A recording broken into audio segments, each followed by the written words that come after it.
Okay, hello everyone. Thank you all for being here and thank you for the intro. I'm going to talk about school, work, and life balance and how to fit everything in your schedule. I'm going to go ahead and share my screen. Okay, so school, work, and life balance. So has anyone ever felt like they've had a lot, like they have a lot on their plate or maybe too much on their plate? Yeah, so have I. Trust me, I've been there too. And there's two things you can do when you're in that situation. You can either take things off your plate so that you don't have as much to do, or you can just get a bigger plate, as in grow your capacity to do more things that you can handle everything on your plate. So there's two options to do. And I would say you might as well expand your plate now because there's only going to be more things that get added to your plate as the older you get. Like just think about I'm 22, 5 years from now. Honestly, I would like to be in a serious relationship. Another 5 years from then, when I'm 32, I would be happy if I had a child. 5 years after that, I'd be happy if I had some more kids. So like my life is only going to get more complicated the older I get, and I'm sure yours will as well. So basically, why I want to talk about, or your why. So why you want to do Cutco year round. Basically, first is the experience. So like I was saying, your life is just going to get a lot busier. So you might as well learn how to balance multiple things right now. That way in the future, it's not as hard for you to do that. Some things that you will learn in class, you'll be able to apply to the job and vice versa. You're going to be able to apply the skills that you learn from this job to school and in real life. And this job is way better than working at a dining hall or a rec, and you get to create your own schedule. So the experience of working at this job and the experience it can give you in the future. So you're going to keep improving your communication skills and your presentation skills, and you'll become so much better at time management. Trying to work around school, around this and that, you're going to become better at time management. And next is the resume. So technology is becoming such a big part of our lives. So when you're able to put on your resume that you sold this much of a product over Zoom and accomplish all of these things all online, that's really going to stand out. And that's going to make your resume look great. Another one is you want to keep momentum going. Like I said, you do want to sell Cutco year round. Has anyone maybe taken a break from doing demos, and like whether it was a few weeks or maybe a few months and you didn't do any demos, and when you had to pick up the phone and make some calls to book up those demos, it was a lot harder. Trust me, I've done that too. So when that happens, it's because your leads, they get old and crusty. So that's what happens when you stop doing demos regularly. So you want to make sure that you keep the momentum going during school, over breaks, just every single week. You want to make sure that you're doing demos. That doesn't mean 10 plus demos a week. That just means you need to do some demos every week to keep the momentum going. And the fourth thing is money. You really can't have too much money, especially when you're college. I doubt any college student has too much money to know what to do with. So you want to keep making money throughout the semester. Last semester, I sold $11,000 at Cutco, and I'm getting 50% of everything I sell. So I made over 5K last semester, and my bank account still went down. I still spent over $5,000 last semester. So once you're a senior in college, you're gonna have more expenses, growing up. So compared to when you're a freshman or sophomore. So you want to make a lot of money now and you want to save it. So that's another reason. Like, did anyone go on spring break a few months ago? Yeah. I went on spring break right before COVID started happening, and that was the best spring break of my life. I actually went to two places on spring. I went to South Padre Island in Texas for the first half. Second half, I flew to Los Angeles to meet up with the rest of my roommates. And I got to go to two places because I was able to afford that because I did Cutco regularly. And I had plenty of money to do that. You also want to save your money, but still have fun when you're in college. Your future self is definitely going to be thanking you when down the line. Just imagine a few months from now, or even a couple of years, when you've done demos consistently, you've been consistent with yourself. You have more recommendations. You'll have a lot more confidence in the skills because when you're able to sell Cutco on everything else you wanted to do, then you're going to be happy with that. So that's why you just want to keep things moving now. So consistency is key. So you want to go to every single team meeting. That is really the only part of this job that is not optional. You need to go to every team meeting. Basically, I would think about it like this. You need to treat the team meetings like a regular shift at another job. So you guys are all scheduled to work 6 to 9 p.m. every single Wednesday night while you're at Vector. I haven't missed a team meeting. I didn't miss one in 2020. I missed a few in 2019. But I didn't miss one team meeting the entire 2020. And that's why I hit a lot of my goals. So you need to go to every single team meeting. And what you got to do, all you got to do is hop on Zoom, make a few phone calls, book up your demos, and that's it. So make sure you're at every single team meeting, because you'll be able to book up all your demos there. Now, if you want to do more than 10 demos a week, you'll probably have to find other phone times in the week.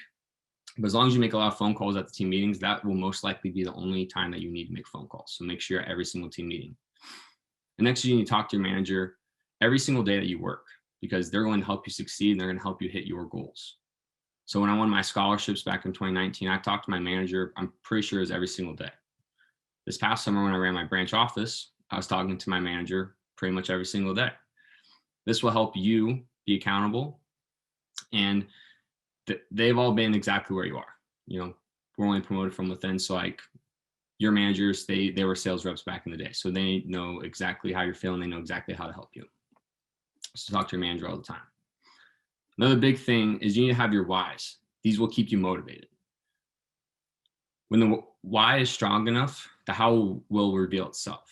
So you need to think and write down reasons of why you want to sell this much Cutco during the semester, for why you want to win a scholarship, for why you want to run your own office. You need to think of goals, and then you need to think of the whys for those goals.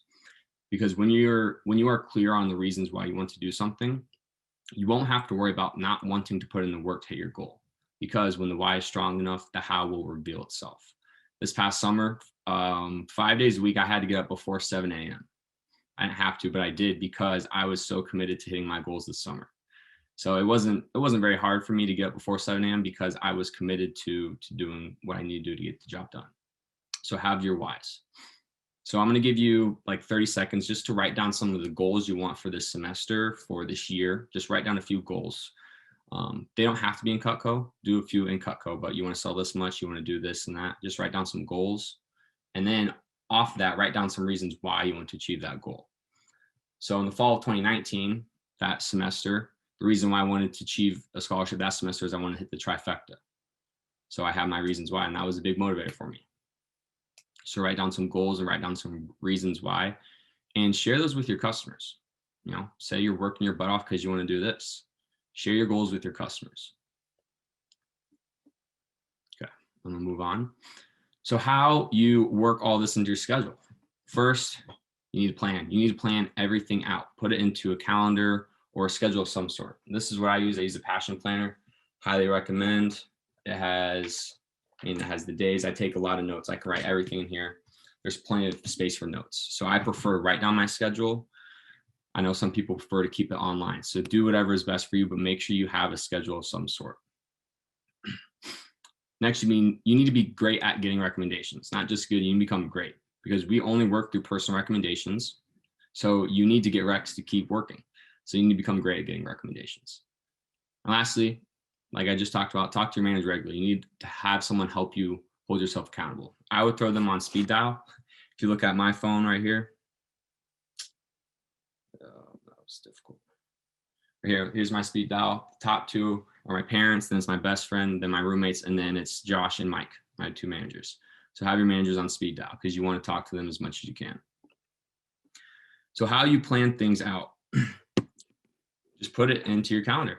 First you need to have something that you can put things into. And when you plan things out, it takes 5 minutes to plan out a day.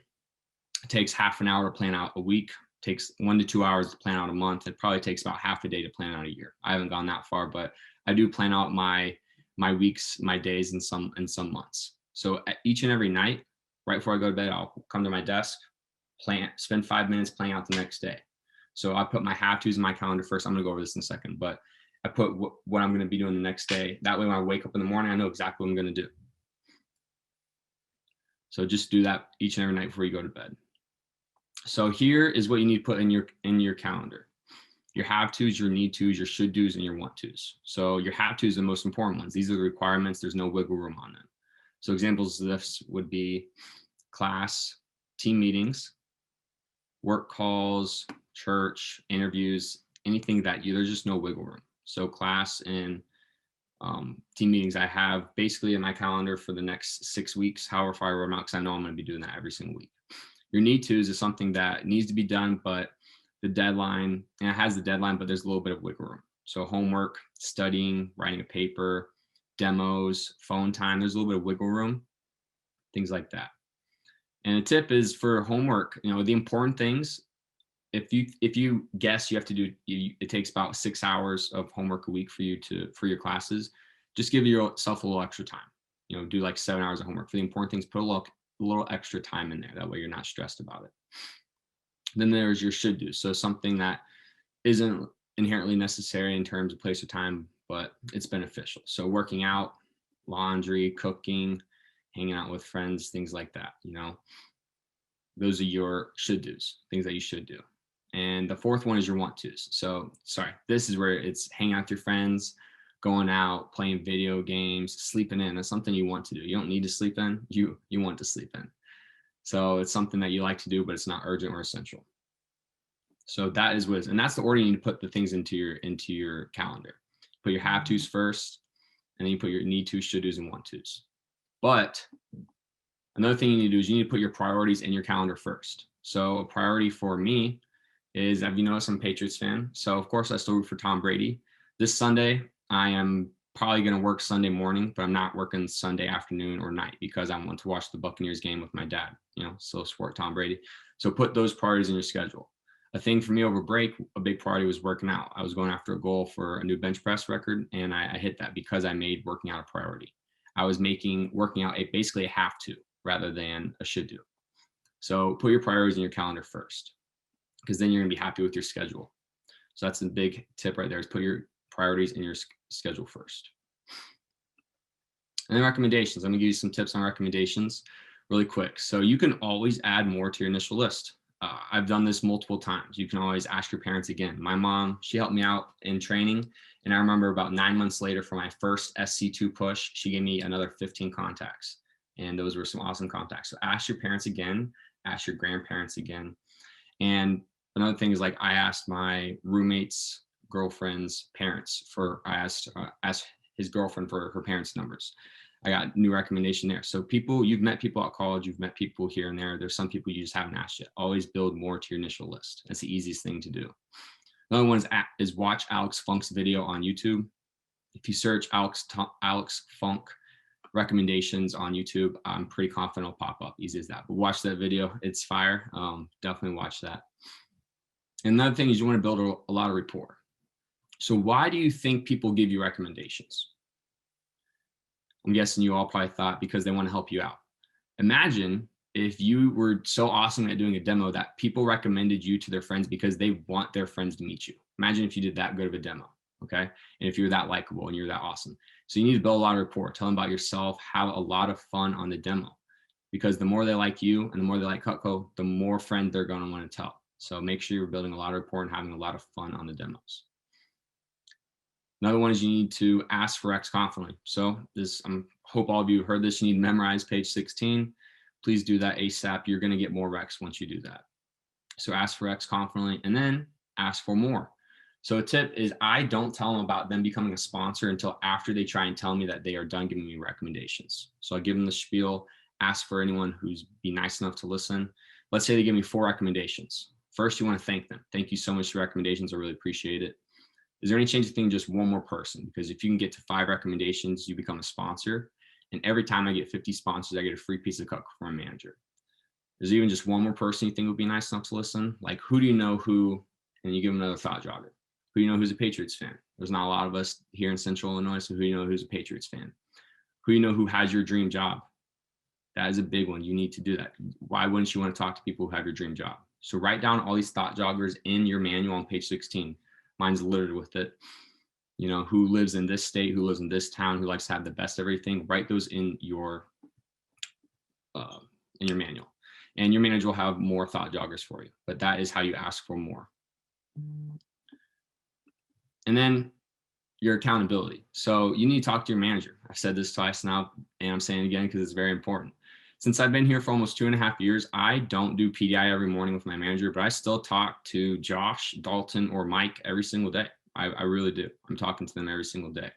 And I don't have to call them for PDI because they know I'm going to reach out to them. So once, you still need to call your manager every day. And once they trust that you're going to talk to them every day, they probably won't have you call them between 8 and 9 in the morning. So make sure you're talking to your manager every day, because they're going to help you succeed. And I would actually set up a PC with your manager where you can talk about your goals for this semester, because they're going to help you achieve your goals. So that's why you need to tell them what your goals are so they can help you towards it. And you get an accountability buddy. So I've done this multiple times. My first SC2 push I did with one of my best friends, Skylar Slade. We actually had a bet. Whoever sells the least between us has to donate $500 to the charity of the other person's choosing. So I sold more than him. So he had to donate $500 to the charity that I chose. So that was an awesome, I mean, it was a win-win. We both worked harder, and then one of us had to donate money to a charity. So that was a way of holding each other accountable. Another thing is with Alex Funk, last year's January push, we were talking to each other pretty much every day, just motivating each other, talking about how it went. And we're holding each other accountable to, working, to making phone calls, doing things that we needed to do to get the job done. So get an accountability buddy. And you will be making sacrifices. If you want to achieve your goals, you will have to make a few sacrifices on some things. But this is where it's important to learn what is actually important to you. So you need to hold yourself accountable to your vision. Is sleeping in till 11 a.m. really that important to you? Or would you be okay with going to bed a little bit earlier, getting up a little bit earlier, and achieving all these things? This is where you can really find out what's important to you. Like I was saying, talk to your manager. They're going to help you, help you be accountable. And you'll have to make some sacrifices to hit your goal, like I was saying. But when you plan out your schedule, you'll make less sacrifices. Because if you know you have Cutco on Saturday, well, if you want to go out with your friends Friday night, well, if you want to go out with your friends, go out, Thursday night or Saturday night, not Friday night, because you have Cutco on Saturday. So if you plan, you'll make less sacrifices. I haven't made very many sacrifices, and I've been doing Cutco for 2 years and 5 months in a row now. So make sure you plan everything out. And it's no coincidence that the luckiest people are the hardest workers. I'm telling you, I felt like I've gotten lucky a few times, but then I think about it. When you're working your butt off for this many days in a row, this many months in a row, lucky things are bound to happen. So the luckiest people are the hardest workers. That's what it is. And then to wrap up, I would just like to, first of all, thank you all for being here. You're making a good choice on Friday night for being here and listening to this. I hope after hearing all of that, you now know how to fit your school life, your work life, and your personal life into your schedule, and how to create the schedule that you want that will satisfy you. So remember that consistency is key, and to fit Cutco in around all the things you want to do, you need to make sure that you're planning things out. You need to become great at getting recommendations, and you need to talk to your manager regularly. So thank you again for your time, and you have a great night.